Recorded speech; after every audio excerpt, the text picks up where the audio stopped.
Good morning. One people, one voice, one purpose, one choice. We're going to give politics a break. But one thing I'm going to talk about is fulfilling my dream. And my dream was the gift that I was born with, and I had nothing to do with this. It was a gift given to me by God, and that is to be an artist. Let me define to you an artist. An artist is not one who stands on the streets of New York for a paint against a canvas and call it art.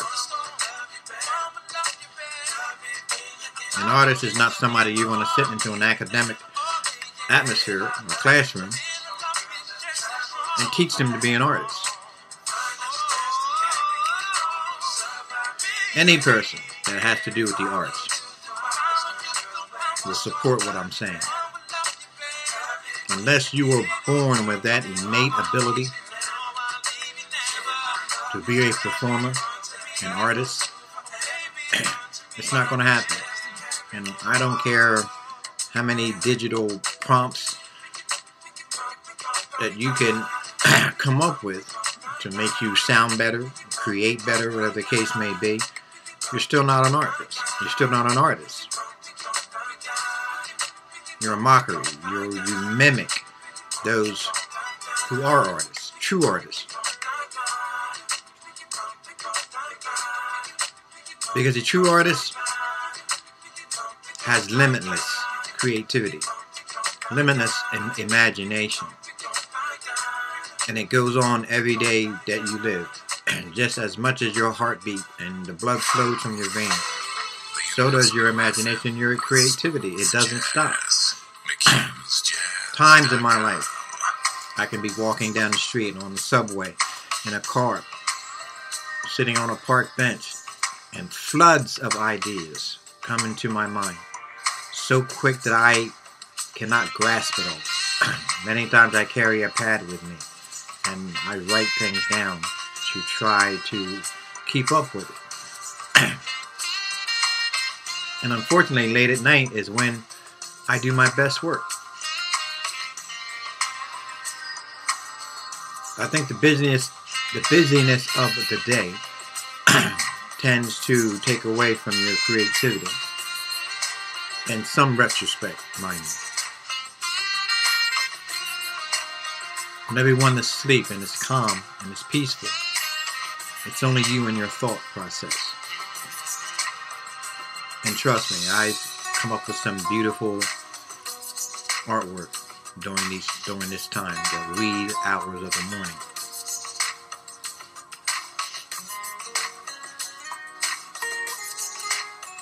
What bothers me, and this is just me personally, this is just Isaiah,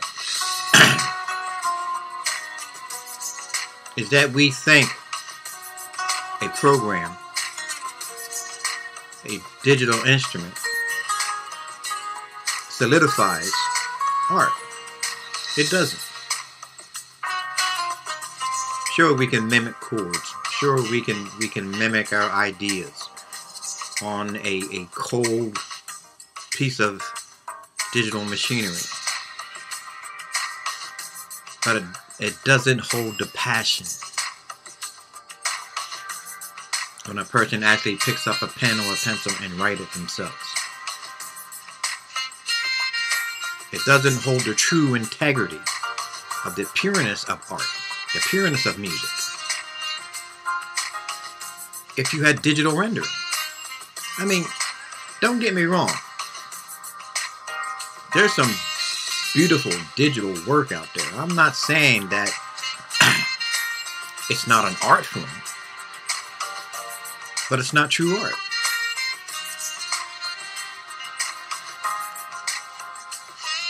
I look at the many masters, although a lot of the work I'm not a lover of, but the earlier artists, because I do love abstract surrealism, realism. I'm not one who really gets into anatomy, landscape, portrait, whatever the case may be. It's not my forte. Although, mind you, I've done it in the past as part of a curriculum because I was asked to do it. But just as my personality, I'm a free willy, baby. You can't confine me in a box. And many of my personal relationships realize that. If you try to confine me in a box, I'll take my flight.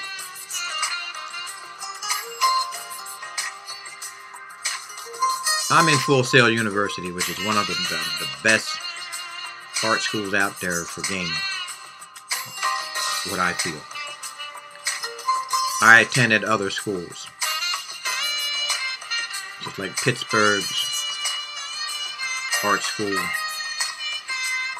the international art schools.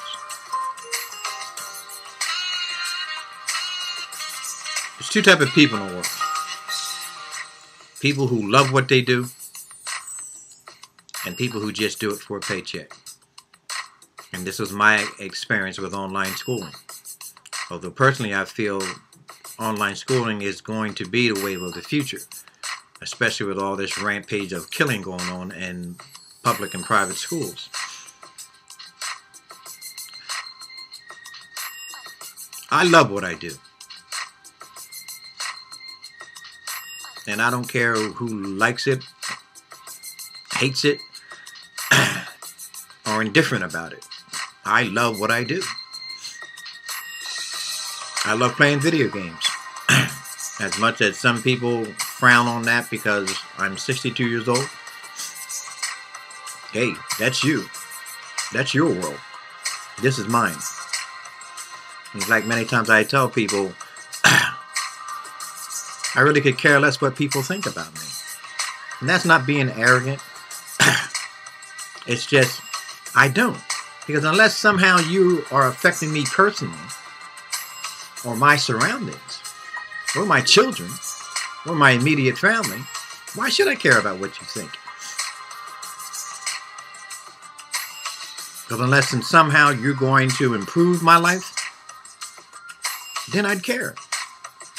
Or somehow you're going to pay my bills, you know, you're going to be my lover, or somehow you're going to enhance my career, possibly then your opinions matter. But unless somehow you are intertwined in my life, I could care less.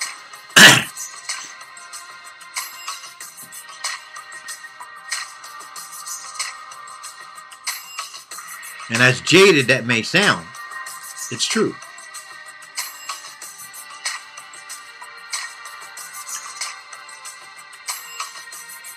I've been playing games since the video game systems have came out.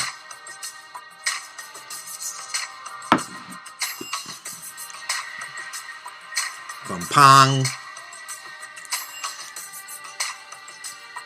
Pac-Man,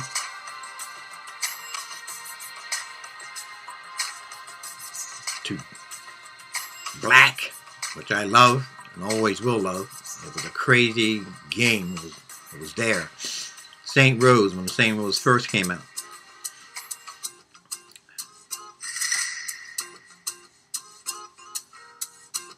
But somehow, I just think that game designers are sadistic. I really do. I think there's an era of sadists in these people. I'm a lover of games with a storyline. I can't just sit there and just chop up and all the blood and gore and all the bang bang shoot 'em ups and just sit there just shooting and just senseless shooting. It just, to me, it's just boredom city. I mean, there's a lot more I can do with my life than sitting in front of a TV screen with a game control and just It's just moronic. I'm sorry. It's mundane. I'm a lover of James Patterson books. In fact, I'm a lover of any mystery, sci-fi, and otherwise. Anything that challenges my thought process. In fact, that challenges me as a man. The reason why I'm attracted to a certain class of women. There are those that bore the hell out of me. And those that stimulate and excite me. First, you gotta have something up here. It's not what's down there. It's what's up here. I don't want to get off script. I love it. And many times people think because I giggle, there's it's like a friend of mine says, it's not normal. Oh, it's not normal to laugh, but it's normal to put a puss on your face and walk around all serious all the time. What am I gonna do? I got this to do. I got this to do. This, all this chasing the American dream. I don't care about that. That's why I think life in general is funny, and I do laugh because it is funny. People are funny. It's just, and women particularly, they're creatures of habit, and don't even try to make them happy because it's a waste of time and good breathing. I'm getting off script. Let me stop. That's another subject for another time. Video gaming.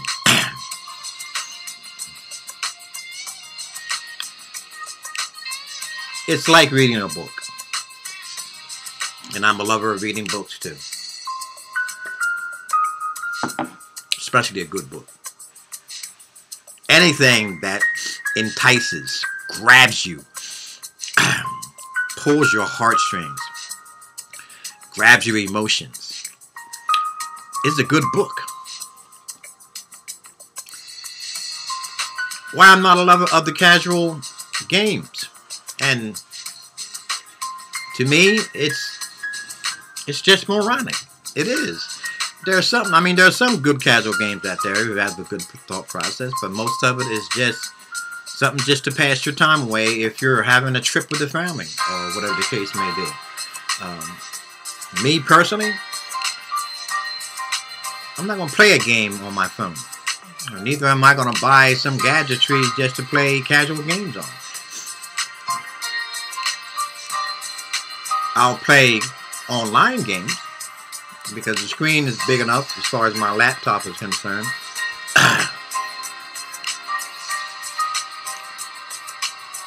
And as far as my ability to do what I can, and I can add a controller if I desire. I'm not one who's going to sit here and do this. No, that's not. It never was me. My kids. But as me personally, I'm not one who's going to. No. I'm one who's going to take this mind and explore a book and see what's in that book. And in most cases, the books I do pick, I get engulfed in. I lose myself. And that's it. That is my artistic side. I lose myself. And people in general out here in America, you should begin to lose yourself into a book rather than lose yourself into the violence and all the stupidity the dictators of society wish you to grab a hold of. This all about me generation. People need an escape.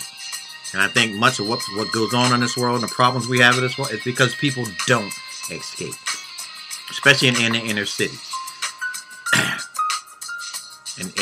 in rural America. Places like Wisconsin, where I'm living at the time. Or was living at the time.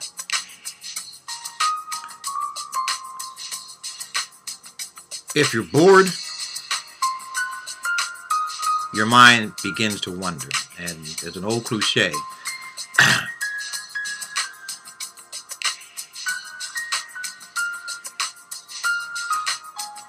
An unused mind is a devil's workshop. That's my spin. I know it's different than that, but that's my spin. An unused mind is a devil's workshop because he can come in and put all the kind of trash in there, like mass murder and killing kids and children and women and all that other stuff. When you constantly keep your mind active, you have less tendencies of thinking stupid. So what I'm leading up to is this thing about video games. Yes, it was pretty much boring in the beginning, but as we grew into the PS2, Xbox theory, Wii, and more or less they're becoming mini computers. And I indulged into researching the new Xbox 720, PS4. And I don't care how much out of design you can put on a console. It still will always remain a console.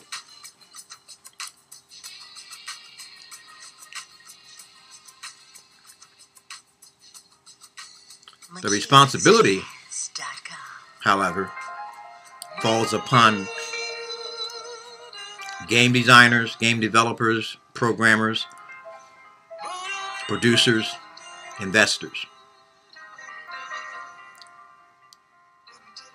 We either can take this market by the horns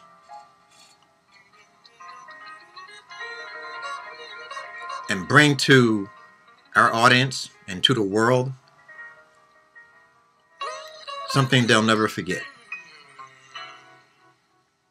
Or we can become like everybody else out here. Fortune 500 companies. That shareholders, profits, individual career endeavors, and the selfishness of just making a buck. Or we can indulge in truly being the best out there, creating the best that we can. And regardless of the timeline, or regardless who's backing us and giving us our investments to produce a game,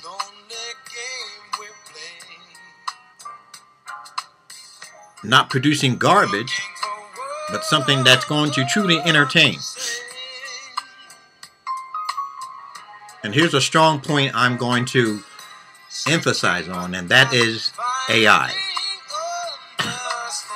And I know there's some damn intelligent people out there. Genius, in fact, programmers. Why you guys haven't gotten this AI thing straight since the beginning of video games, I'm not getting it.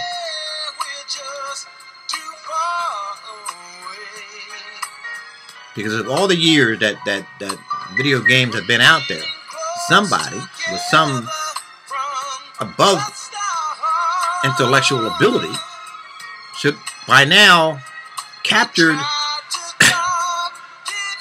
the art of perfecting the AI.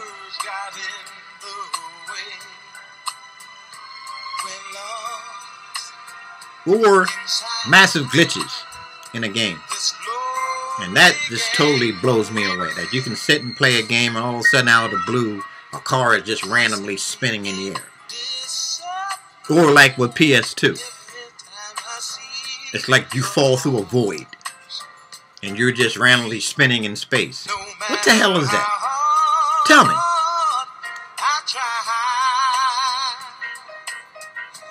Did you ever did a quality control thing with games?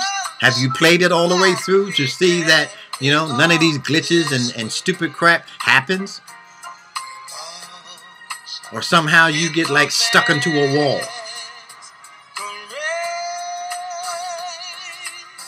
See, these are experience of a true gamer. These are experience of a person who played video games, and I don't play them just for the sake of enjoyment. I play them because I love the artistic value too. The artwork just blows my mind. And especially lately in gaming. It's with the HD graphics. Dude, come on. And now we're going into this 3D thing, which I'm not a fan of. I'm telling you right now. I don't want nothing to come flying at me. You know, no. It's bad enough that I'm like, I'm doing HD. 3D is like, that's going to be crazy. It just is. Hey, I'll experience it, but I can tell you right now, I ain't going to be a lover. It's like going like this all the time. That's somebody's game experience, but it's not mine. That's what I'm talking about. We can put things out here. And I'm talking as a future game artist and designer. My philosophy, and it always has been, I want people to feel the same way that I feel when I'm playing a game. That I am that character. I am that person in that game. And I'm engulfed. I lose myself in it. In fact, that's what it should do. It should take you to that world. If only temporarily. And you are a part of that experience. Just like art. If you ever went to an art institute and seen a painting that just took your breath away, and you just stand there in amazement, and you're lost into that painting. It's the same experience. See, there's a love and compassion. You can tell a good producer of a movie and those who just produce just to make money. You could feel it when you're looking on that screen. That person's passion coming through that movie screen. The script, the storyline, even the music, the flow of the characters, the interacting of the characters. It's the same thing in video gaming. They have said video gaming is the new Hollywood, which in all intents and purposes is, because Hollywood has become complacent. They become lazy. The script and writers have become lazy. They're putting junk out there, especially on TV. There's no true creativity anymore. Everybody wants machines to do everything for them. No, I'm not a lover of machines thinking for me, or creating for me, or my imagination. No, I will never surrender to machinery doing the work that I love doing myself. And that's just me. And if you're a true artist, you feel the same way. If you're a true artist. One born, not made.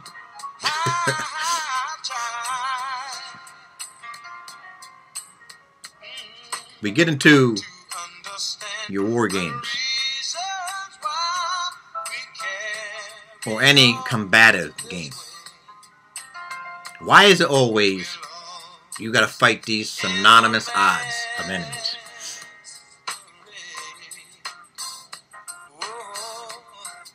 And in some cases, some scenarios, you work out of it. And in some scenarios, it's just these game designers and developers are just sadistic.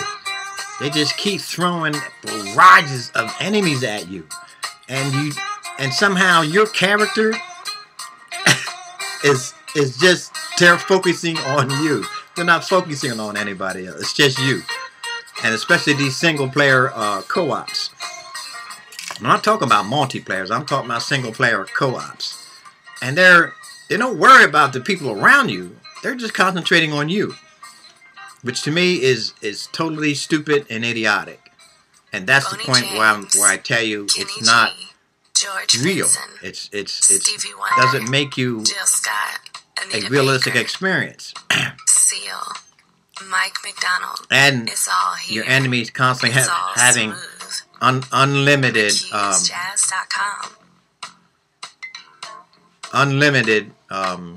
ammunition.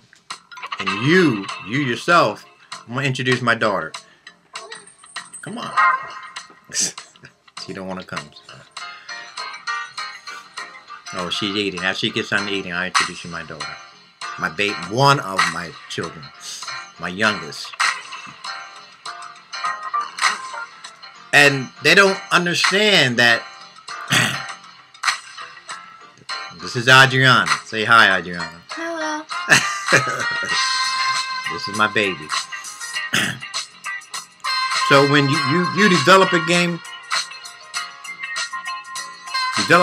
you want to make a game challenging. I played Hitman Absolution. It's a challenging game, but it's not idiotic. I played Binary Domain, which is one of those games I can't stand. Very good storyline, but you constantly put people in these overwhelming odds of enemies that it just frustrates you. And once again, the AI is garbage because you can't maneuver your character to enjoy the game. So you get frustrated. And I think the problem with this, some of the designers, they just love. I think they get off on frustrating people. It's not a frustrating experience to play a game. It should be an enjoyable experience. Like Splinter Cell Conviction. Like Hitman Absolution.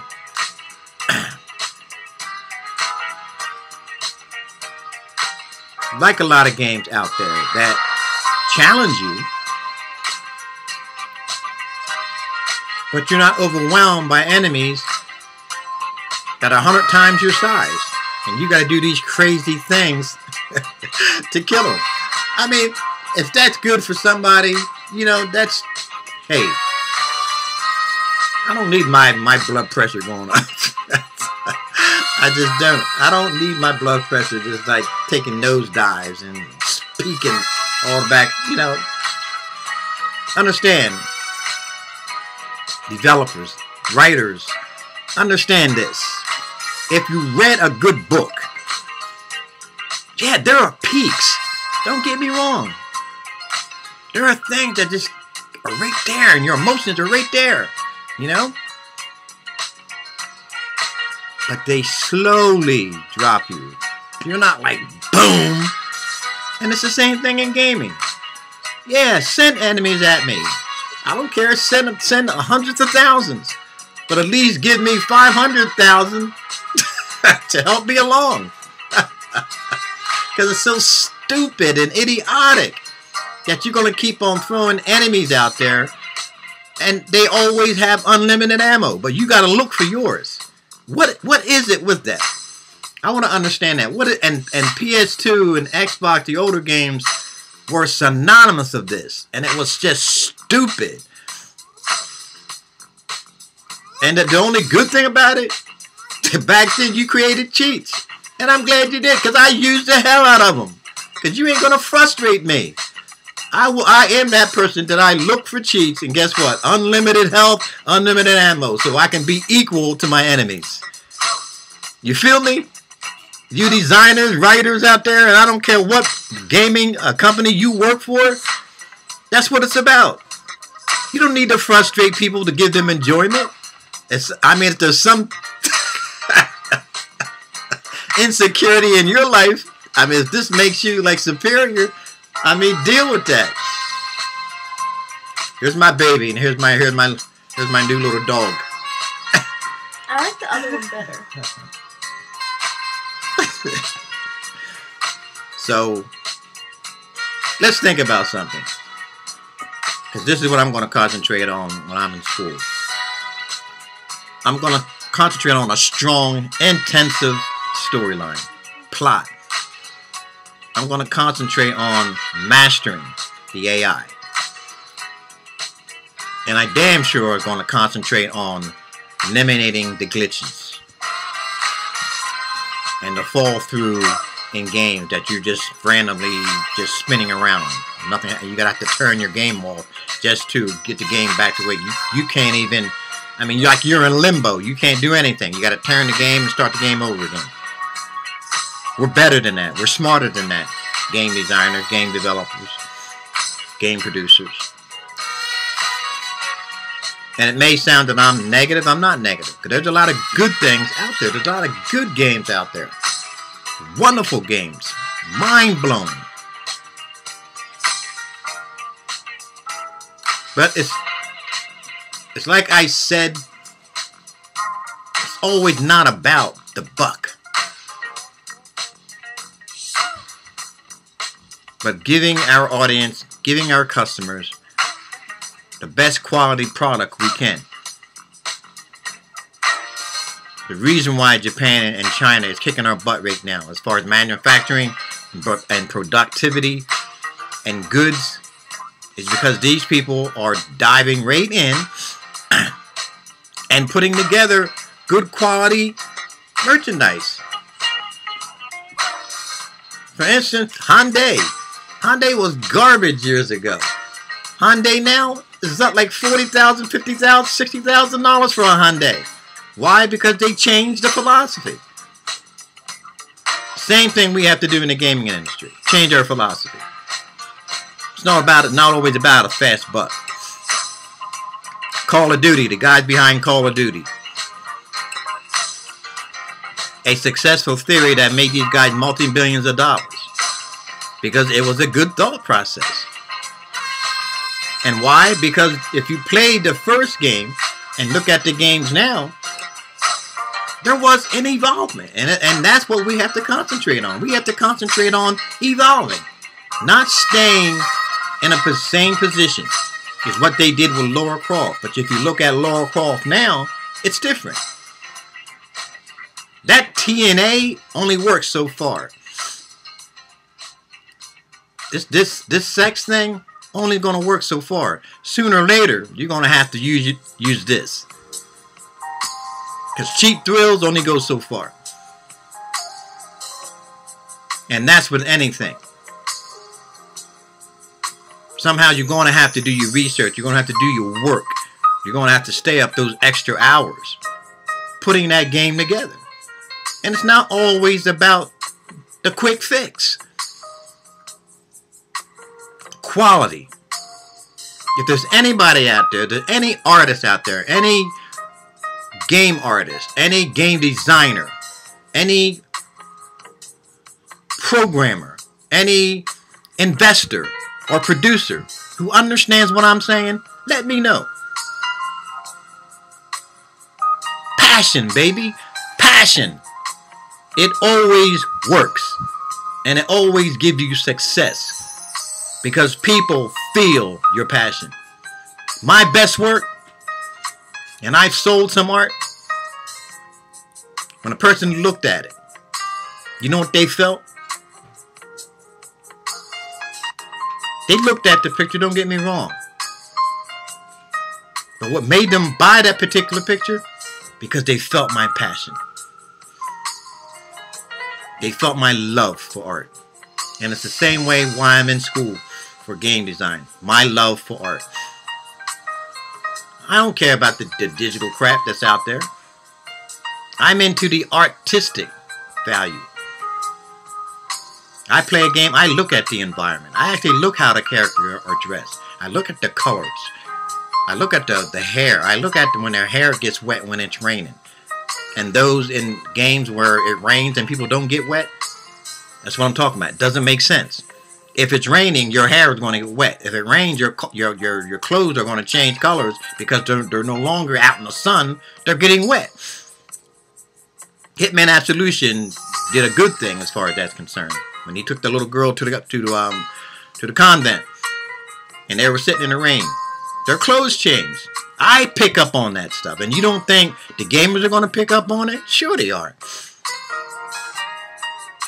So it takes, and it behooves everybody out there in the gaming industry. If we're going to supersede what we are doing now in the future, those little quirks within games, we're going to have to improve. Improve 100% on the AI. Yes, improve on the storyline. We're getting better, but we're not there yet. Improve on the interaction. Improve on the single co-ops. That the enemy doesn't just concentrate on one person. That you concentrate on everybody.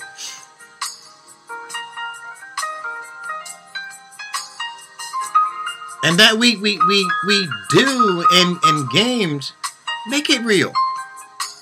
Fantasy works, but fantasy works with kids. We have adults here. You know, make me feel something.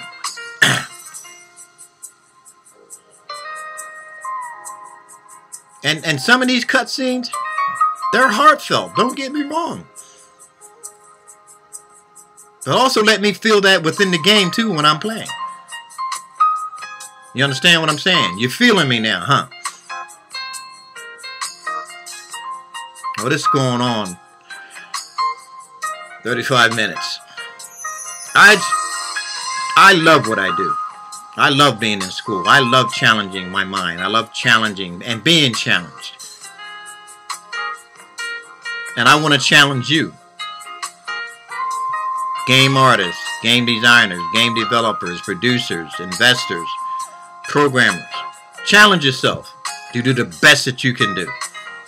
Not just enough, but over and above. And I guarantee those games out there are going to supersede just those hit and miss ones out there just to get a buck. And I, for one, am a lover of quality, not trash. Until next time, peace. I'm out of here.